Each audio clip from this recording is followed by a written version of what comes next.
While working on a 1983 Porsche 930 turbo engine, the customer bring this car for repairing engine oil leak as it is a air-cooled engine. So these engines have too much problem with the engine oil leak.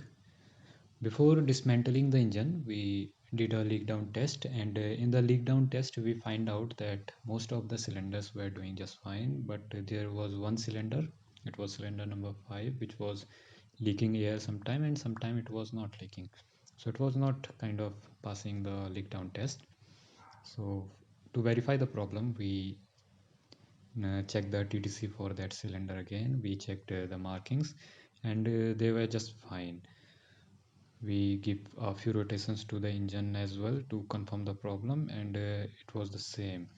Sometime it was leaking air and sometime it was not leaking air. So we started dismantling the engine, and while we dismantled the cylinder head for the cylinder number 5, we removed the valves, we removed the retainers and springs, and this is what we find out, that the cause of the problem was a worn out valve guide. It was not just only worn out, but it was also cracked a little bit, as you can see it here.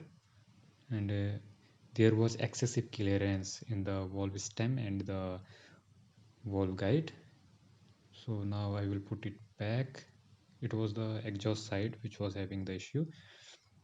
So while I put it back, we can see how much clearance was there. Actually, we are supposed to measure the clearance, but in this case, there has been excessive clearance. So we can just see it with the movement. Now, while I move it, you can see how much it is moving. So there was clearly problem with this valve guide. Actually, what was happening that due to this excessive clearance, the valve was not sitting at its correct position sometime, and it was leaking the air.